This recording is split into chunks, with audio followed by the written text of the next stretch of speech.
So I gave this a lower rating than I had before. I gave this a 9 out of 10, but realized this is really the first one and the sequel are both 10 out of 10, and this is my review on Tom Holland's Spider-Man franchise. Far From Home is a 10 out of 10. It's better, but when you realize what Far From Home is doing, it makes it slightly better, but not a tremendous better movie.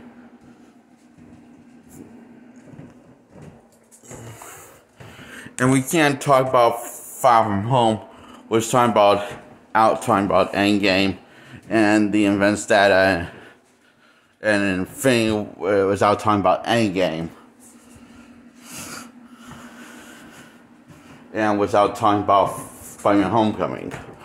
Can't talk about those two. We can't skip not talking about those two. We can kind of skip talking about Infinity War, because you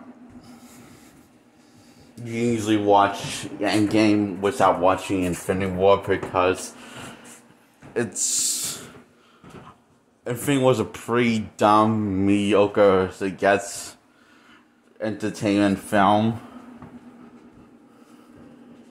But it's actually not usually going to skip into something that seems more character driven and, more emotional and overall bad storytelling, which is Endgame.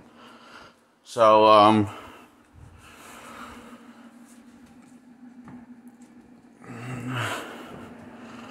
we have to the reason why we doing this, because we're going to recap to understand the trauma that Peter is going through, to understand where he's coming from, because the only way to understand is also these films.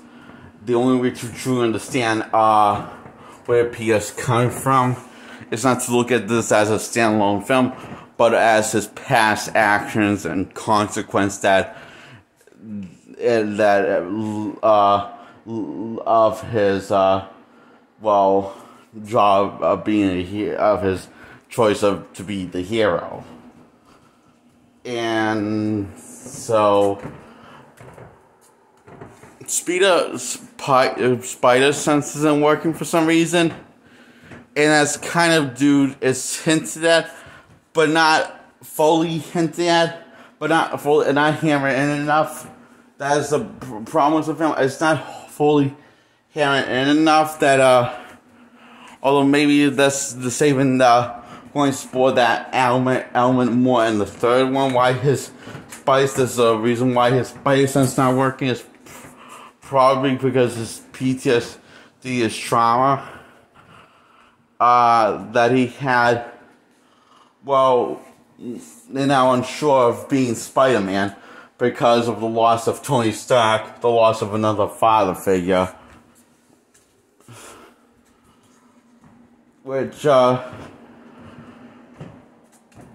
his Uncle Ben was his other one, and that was when that happened 6 months before he got the power. That happened 6 months before Tony Stark recruited him when he had the powers. So 6 months before Tony recruited him in 6 months before he was already Spider-Man, and he had the powers, and that's sometime when his Uncle Ben died. So it's kind of hinted at that. And Uncle Ben does exist in this same universe. In this universe.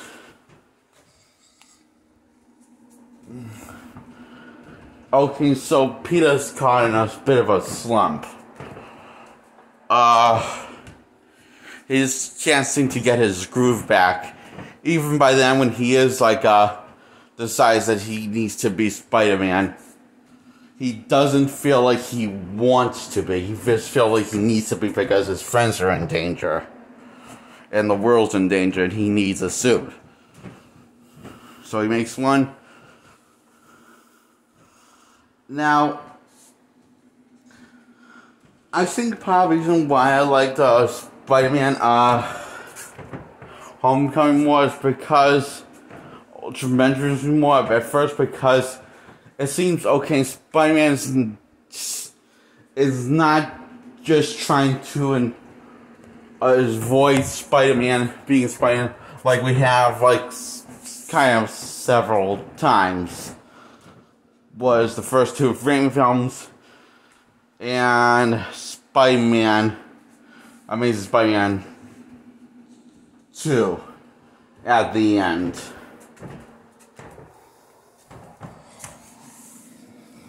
That's got more into the third act. The only one that really wanted to tell the story about the, before this movie, the only one that wanted to tell a story about, Peter not wanting to be Spider-Man anymore, well, it was very convoluted, poorly executed, and poorly acted way, and that was Spider-Man 2 from 2004. Well, the game was good. It followed all of the elements except for the part of Spider-Man not wanting to be Spider-Man in the video game, which I think it could have executed that tremendously, because they did a bunch of other stuff tremendously, and it was a more faithful adaptation of the story of that the movie's based off of, but not quite, because it left an important element that was a key moment that was poorly executed in the movie that's based off of. And, yeah, so Spider-Man doesn't want to be Spider-Man, but why? Well, because of the absence of a father figure. Then, of course, he did kind of screw up that relationship he had with, and he's 16 in this, so not that much time has passed after the blip. Even though the blip happened 5 years over 5 years ago.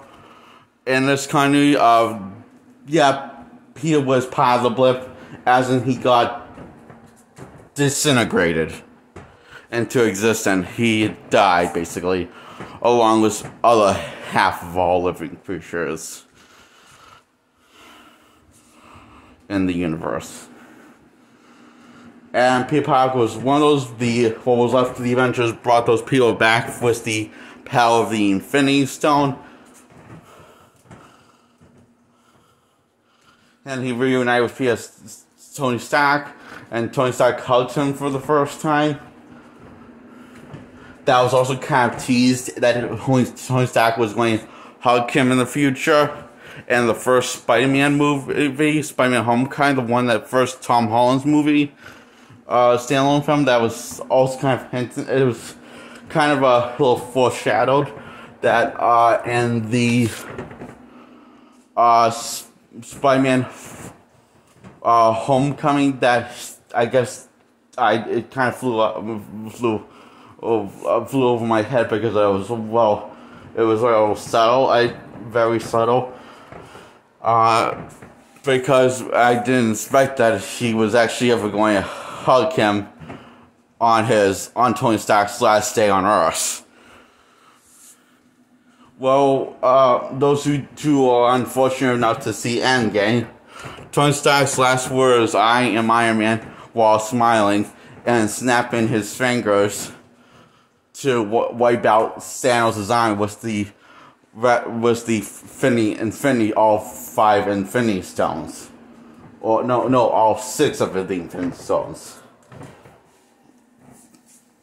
And, attached the stones to his Iron Man, armor. And those like, "I am Iron Man," but at great cost, he paid the ultimate price. But he did kind of know what the outcome is, because Tony Stark knew the outcome of his dues, of what if he did it. Technically yes, because Doctor Strange did this to Tony. After he says to Tony, "Tony," as in this is the one shot, so you better do something quick. So the only thing quick is, so I guess someone to work, it had to be Tony's decision, and he made this quick decision. So he think quick, and do a little bit of epic line for his final words, and now half his body got burned badly a little. Well,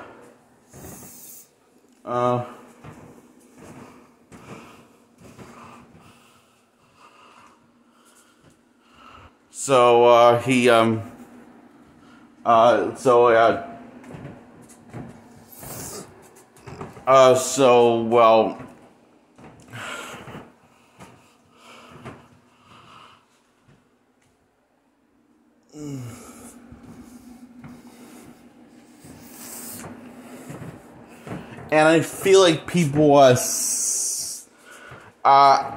think that now I'm thinking about this. Iron Man was Tony Stark was name dropped several times throughout the third act structure of the film, a lot, highlighting the good and the bad that Tony has done.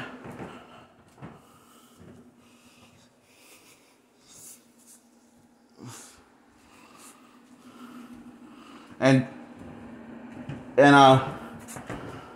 part of the reason why Spider-Man is suffering past trauma, and is not really talking about it. Therefore, he's less quippy, probably.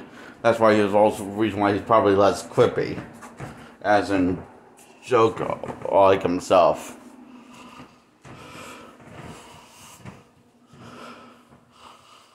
So, for instance, this guy Mysterio ends up being a bad guy, and just to get the stock tech and have Peter grant him access, and then it turns into really cool. It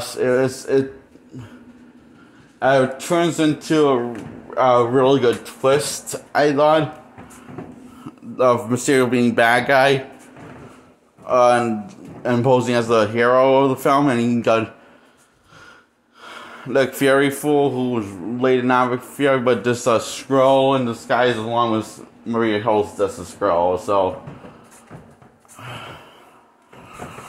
but I feel like I think one of the advantages that the first one had was it had less action and focuses less on the grand spectacle of Spider-Man and more on his identity, on his personal life, and how you can relate to him and how you can relate to the audience. How while also focus on the grand spectacle part of Spider-Man. But I feel like as it gets to the third act, once Peter figures out everything that Beck tricked him, it's after he gets once he gets the new suit that he makes with Stark Tech on the plane, is once he starts fighting Mysterio. I feel like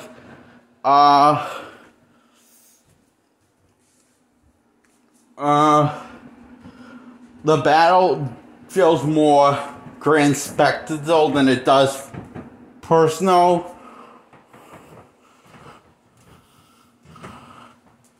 And grounded. But I guess because people would complain that Homecoming didn't have enough of that grand spectacle of Spider-Man from past movies, we kind of have to shove that in more here for fan service, so this will make money. Which brings me to my concern of the third installment is that it'll be nothing but spectacle without Peter's soul that carries the weight of the film, like the first two were.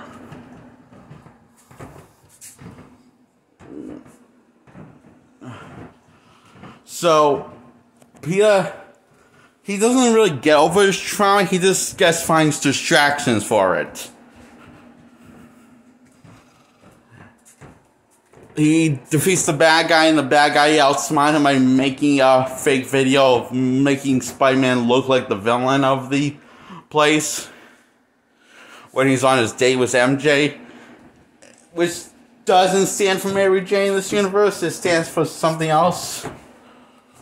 But yeah, it's MJ, who is now Peter's active love interest.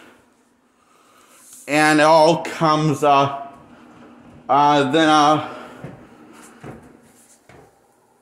that he made the video, but it's live so everyone can see that Spider-Man is acting like a villain, even though it's because it's only being shot by Mysterio's Quentin Best's point of view. And so he name drops his real name, Peter Parker.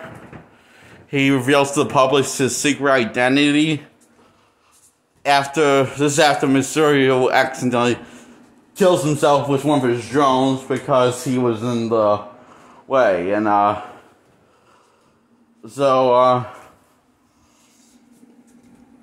but knowing Peter, he's probably going to blame himself for that also. And see, even though throughout the 3-act structure, Peter has been trying to find excuses for himself and basically kind of lying to himself why he can't do this, why he can't do this as Spider-Man, why he can't, because he's on his school vacation trip. So Fury eliminates the obstacles. Then he finally puts Peter in his place, who points out that he doesn't want to be Spider-Man anymore. But he doesn't really admit it. Almost like he's afraid to admit it. So he just says he apologizes to Nick Fury. So yeah.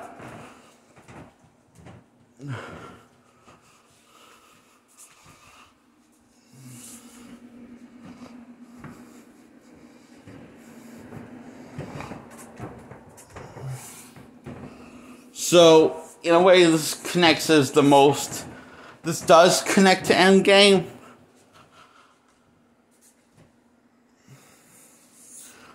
But it tells the more story about the loss about Endgame through Peter's point of view. Well, and the only way Peter can deal with to try to get over his grief is to not want to be Spider-Man and avoid putting on the costume as much as possible. And his aunt doesn't get why his aunt doesn't seem to see that he's avoiding being with Spider-Man. This time it's done well because he doesn't get over his trauma in the movie at all. He just gets these distractions and convinces himself that he is happy and wanting to be Spider-Man, likes being Spider-Man again. Then his whole fantasy comes crashing down once Mysterio frames him for the thing and frames him for the climax and destruction that happened in the climax, and says that he was a mastermind behind all of it, and gives away his secret identity, and that ends on his whole world crashing down. So Peter is going to have to get over this. It's not the fact that people know that who he is, but he's going which that probably added more trauma on him. I like the fact that counting the fact that the world now probably hates Peter because they think that he's the villain and dangerous. Besides knowing his secret identity. So, I think the reason why and I hear the third installment is going to set up Maguire Spider-Man 3 and 4 and Andrew Garfield's Spider-Man 3 movies. I hear that, but I cannot confirm that, but I just heard that around here and there on the internet, so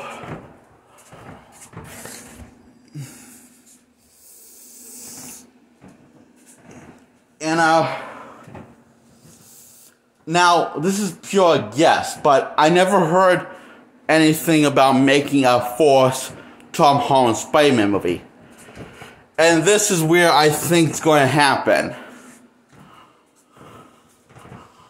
Some entity is with some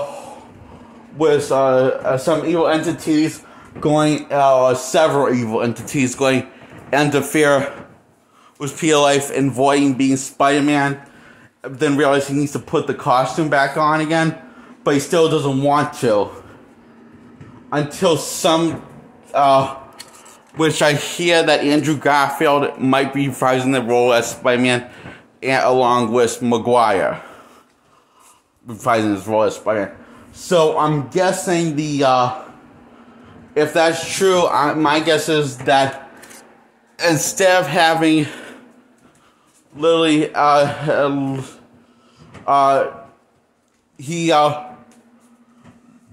instead of him not wanting to be Spider-Man completely, although he might see that the older, experienced Spider-Man more fit to save New York, but then comes to grips with that they can't stay, and that he really needs to realize that he is Spider-Man, and he really has got to admit to himself that if he wants to, and he has got to do it he's got to do it not because he has to, but because he wants to. Some sort of epiphany would have to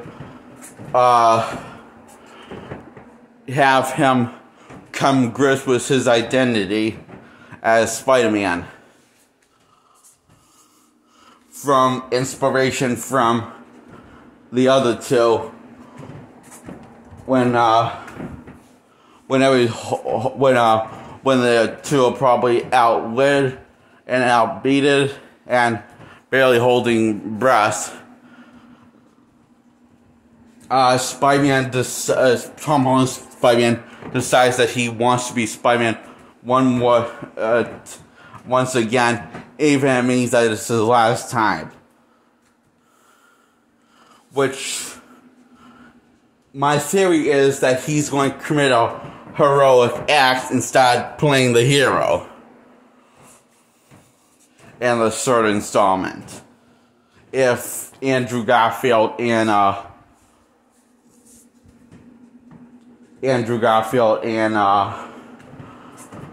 Maguire are going to be ended. So, and I hear Miles Morales might be in it. So,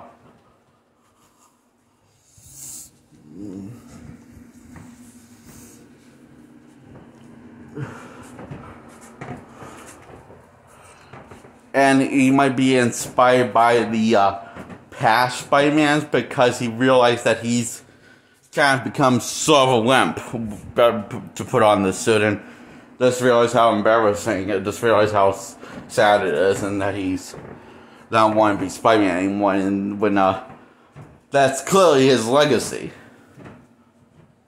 So, I'm just guessing what could the outcome be of the third Spider-Man, what could it be about.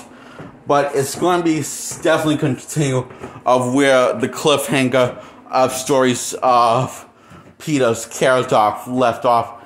And he's going to have to, sooner or later, and Tom Holland's Spider-Man franchise, he's going to have to get over his trauma and decide that he wants to be Spider-Man.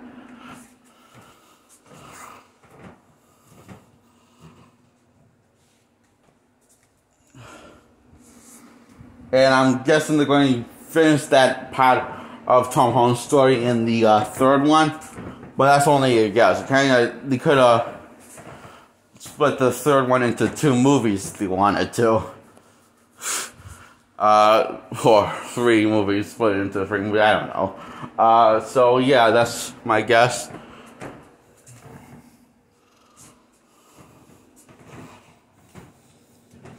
And that's why I give Far From Home, and why it's my second favorite Spider-Man movie, and the best Spider-Man sequel of all time I have ever seen. And the best sequel of all time that knocks Deadpool 2 out of the park, in my opinion.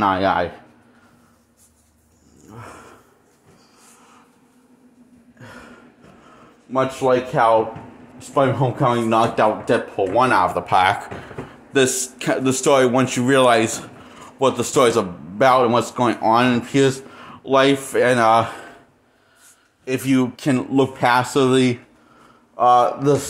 stunning action scene and clever comedy, you realize that this is basically about a person who doesn't know who he is. The story's about a person, a boy, who doesn't know who he is anymore and going through serious grief. And doesn't even know if he wants to be that person.